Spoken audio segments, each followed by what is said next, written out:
So with our lovely Miss S, ready? Sadie, nice job. We're just gonna warm up again like usual with a couple little finits, get her in the groove. She was doing a bit of play with the flirt pole as well. So I did want to dive into a little bit with pups and sometimes how they're dealing with over arousal or frustration. So a lot of times, adolescent puppies do struggle with a lot of big emotions. Some have a harder time than others. So this is where, just like with us, we're all individuals. We all deal with stress in different ways. We just want to make sure that while her brain is developing and then so are her habits into adulthood, that their behaviors are skills that we'd like her to keep mastering. So I know we were dealing with a bit of over arousal and some sort of, again, excitement at class, and we were using barriers a little bit for her when she was a bit younger.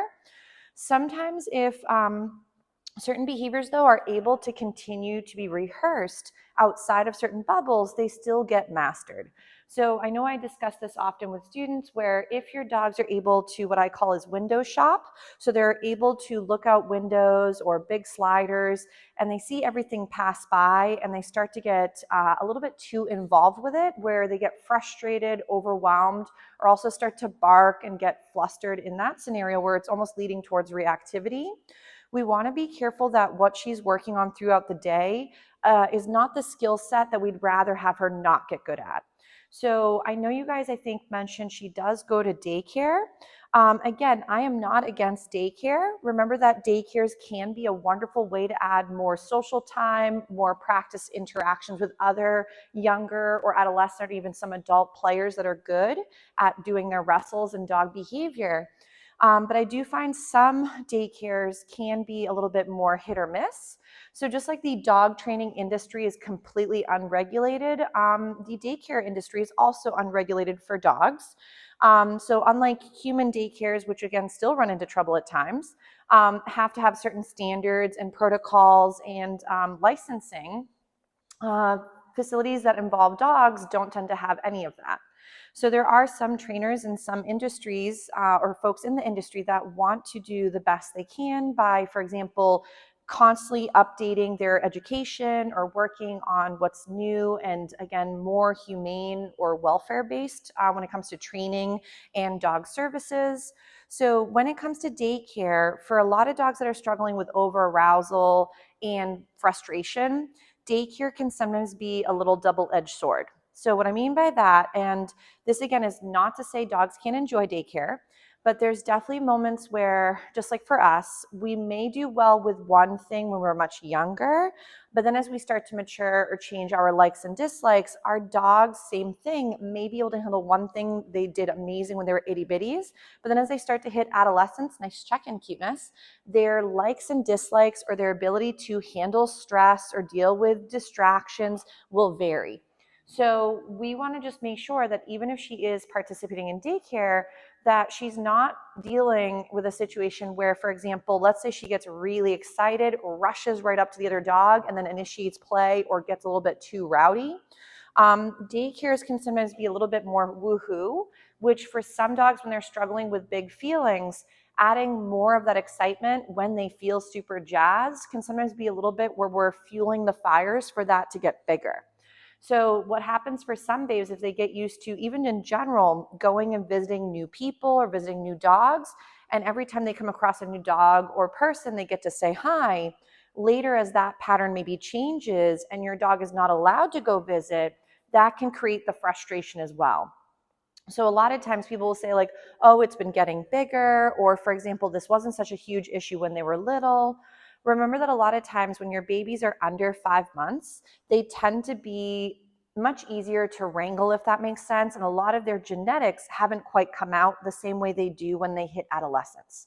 So adolescence, if there's been some things that have been trying for your puppy and she's been working on it, but it still was difficult, when you hit adolescence, a lot of those things she found challenging might even become bigger challenges than they were before.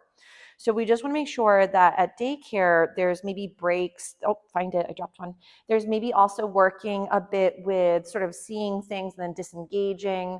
So if she's doing splendidly, I've just seen a few behaviors here, and it's not that she's getting to engage with the other friends at day school. So sometimes, depending on the puppy's comfort range, their understanding, their skill set, I will sometimes have engagement, other times not. So when it comes to our little Miss S, I know she, again, can do well in certain settings, which is great, but we want to make sure that while she is engaging with something, it's at a moment she's going to be doing something we'd like again. So if she comes into something a little hot and heavy, and then that's when she gets the engagement, she might think that is the way we go into something every time. The problem is then for other dogs, sometimes a puppy that comes in too big can then be, again, sort of viewed as a threat or overwhelming to the adult or other dog. And it could potentially lead to some collisions, almost with some potential fights. So remember that just like with us, we have certain social skills, and this doesn't mean that our dogs are good or bad. Remember that even for us, some of us are lacking in the capability to handle stress in a certain way that might be healthier versus kind of disruptive to us. So if our dogs don't have a great sort of feeling behind something, we want to start building up that a bounce back is attainable, that we could work these skills instead of those skills. And we just want to make sure that wherever she is and working her behaviors, that it's skills we want her to keep getting good at. So if, let's say, while she's home, she's barking at things that are passing by, or she's maybe barking at another dog that walks by the neighborhood, or on a walk, she's kind of hauling and yanking and sort of losing her comfort range as she sees things. We want to make sure that those are things we take a little break from for now, and we start to create these other skills we'd rather. So because if we can't manage the environment where she lives and the bubble around there, we may never be able to kind of change her big feelings when she first feels that initial scenario. So for our little lady, I know we were working a little bit with that up-down game. For up-down, again, you don't have to have targets, but I want to see if we can just do a few of these things and move on to a few other patterns. She's drooling because she says, she's really excited about these lovely snacks. So right here, she's focusing on me. I'm going to go yes and feed the floor. So remember that this doesn't have to be, oh good, she found the lost snack. So this doesn't have to be on targets. I know that I had mentioned earlier having those 3 targets out. One would be for you, the others would be for like the ping pong later. So right here, she looks at me, yes, and I feed.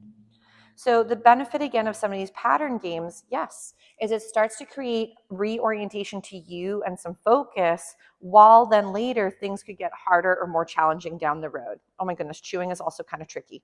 So if again she's looking at my eyes, yes, and I feed. So this is the up-down game. So as she's doing really well with this one, yes, I'm going to go ahead and every time she gives me eyeballs, feed her for that. Yes. So the rate of reinforcement should be pretty high. We want her to think there's a lot of great value right there. Yes. Gorgeous. Yes. Nice. Yes. So if, let's say, she's doing an awesome job with the up-down game, we're going to go ahead and we're going to try the ping pong game. So ping pong is similar, where you're looking for these beautiful eyes on you. Oh my goodness, chewing. But then what you're going to do is send the food to the side, either left or right, to get her to ping pong between the food and then back up to your eyes. So right here, she's watching. I'm going to go, yes.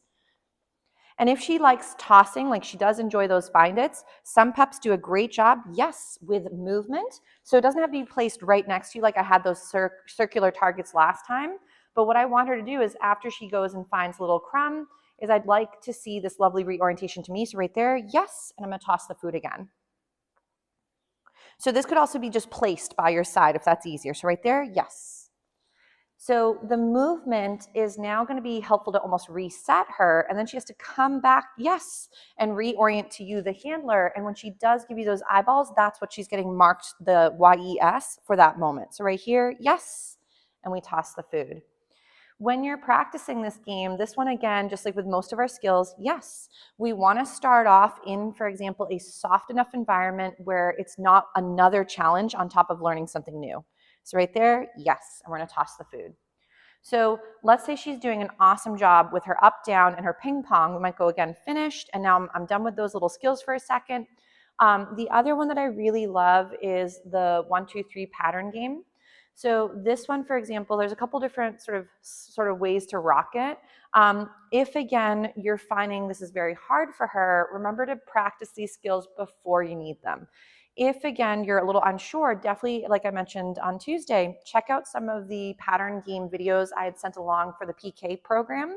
If you're having a hard time finding it, let me know and I can resend the materials to everybody just in case. So for this game, we're going to start off. So the 1, 2, 3 game could be counting again 1 through 3. It could be A, B, C, or Do, Re, Mi. It has to just be 3 little things that you could use as your pattern. So most folks typically do the 1, 2, 3 because it seems simple. So in the beginning, we're just going to simply load on the number 3 being the one that brings you the goodies. So I would go 3. I'm going to feed her while stationary. 3. And then every time I'm going to go ahead 3 and present. Oops, she's like, I dropped it. Present the snack on the number 3 and feed for these. So again, 3. The benefit of this 3 is that as you eventually throw in the 1, 2, and then the number again at the end, you're going to start to build in the beginning stationary, then movement, and then eventually distractions to get her to bounce back when she hears you start counting. So this is not like you're about to get in trouble. So I know like a lot of moms and dads can sometimes start to count like you're going to get in trouble. This shouldn't be like spooky or overwhelming. It should be nonchalant. So as she's getting comfortable, we might go again. And what some folks also like to do is you would go, so for example, 1, 2, and then 3. So 1, 2, 3. So you don't have to do the fancy dance move. You could just start counting and have the snack ready on the 3rd count if you'd like. But I know for a lot of folks, when you're doing the Control Unleash pattern games, sometimes there are certain ways they do the dance moves. So again, like 1 would be your hands out. So you go 1, 2, and then 3 to feed the dog. So then as you're starting to do the stationary, again, 1, 2, and then 3, and you feed. So from here, you could start to do this also for moving a little bit. So you could do, I find what might be easier too is moving a little bit backwards. You could go 1, 2, 3, and feed. And again, as you're getting more fluid, you will, she's like, I just want to check it out. So sometimes she hears some noise and she gets a little distracted. So we might go, ready? I'm just going to do my little positive interrupter. So remember that little kissy noise that we worked on in class? That could be a great moment to regain your lovely ladies when she's having a little bit of a hard moment. So right here, she's hearing the truck noises. Yes, great, check back in. So I'm going to try right now with again, yes. So even though I know I'm working with the 1, 2, 3 pattern game, she doesn't know it yet well enough. So I'm not going to all of a sudden use it in a moment where there's a big distraction. I'm going to go back to something she remembers or feels more comfortable rocking. So if she prefers, ready, a find it, we could rock some find its as there's some noises in the building. So there's some trucks moving in some of the other sections of the environment here. They're inside, so she might be like, what the heck? So if you need to at times go back and lower the criteria, so she can be successful, always a great step in the right direction. So I'm going to see if I can go ahead, Sadie. Yes, nice job, cuteness. So I'm going to feed her for that. I'm going to see if I can start again. 1, 2, 3. So you can also do it right this. 1, 2, 3. And then what we might start doing is again, 1, 2, 3, and feed the lovely on the 3rd. So again, 1, 2, 3. You can again start to use this also for, ready? 1, 2, 3 for loose leash walking. But what this will eventually turn into is when your puppy gets a little distracted, you would go ahead and start counting and see if your puppy starts to hone in. So I'm just feeding her also at times just for doing a nice job with loose leash walking. But again, we might go 1, 2, 3 and feed. 1, 2, 3 and feed. If again, you want to do the dance move with the pouch, you would go 1 and then 2 is going in the pouch and 3 is for the face. So if she's a little bit unsure, I sometimes help because we do have the beeping that might happen too as the truck gets backed up into the parking spot in the building. Nice. So obviously in the beginning, you could again go back to just revving the number. So 3 and we could feed. And again, we'll grab just a few so we're ready to rock it. So 3, 3. Oh, we dropped it. She's like, don't worry, she'll find it. Ready? 3, 3, 3. So eventually, let's say your babe starts to get a little overwhelmed, starts to get a little distracted. You're not going to only do this when they're having a hard time. So just like with a lot of the other reactivity or just basic skills too, is that we want to rehearse the dance moves before we need them in the real moment, like on stage. So for our little lady, again, 1, 2, 3, and we feed. 1, 2, 3. Yes. So right there, notice how she heard the number. I don't know if you saw her because she could have been a little bit out of camera range, but when she heard the number, again, the third one, she then was able to do a little U-turn and come check back in. So ready? Sadie. So right here, if I don't quite grasp her because she's a little bit distracted, right there, yes. So I just did a little name recognition. Again, sometimes you might rotate through skill sets she knows a little bit better than others and sort of work it that way. So, but the benefit of trying the 1, 2, 3 pattern game, or also trying the up-down game and the ping pong game, and there's a whole bunch of them, is that it can help bring comfort and consistency, and again, this understanding that no matter what might be going on around me, these things can stay the same. So it's one less thing that's constantly changing around her. Because for most dogs that are dealing with anxiety or dealing with some over arousal, is that novelty or change, or even sometimes noises versus sights can be jarring, and at times either create over arousal or some anxiety.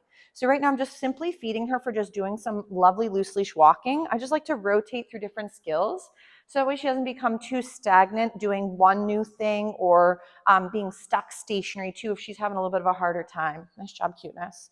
So we'll give our little Miss S a little breather from the 1, 2, 3 game, and also from the up, down, and the ping pong. Then I want to work a little bit more with a few other lovely skills that we may find really helpful for when we're dealing with some over arousal or some anxiety and some of the trail mix of emotion.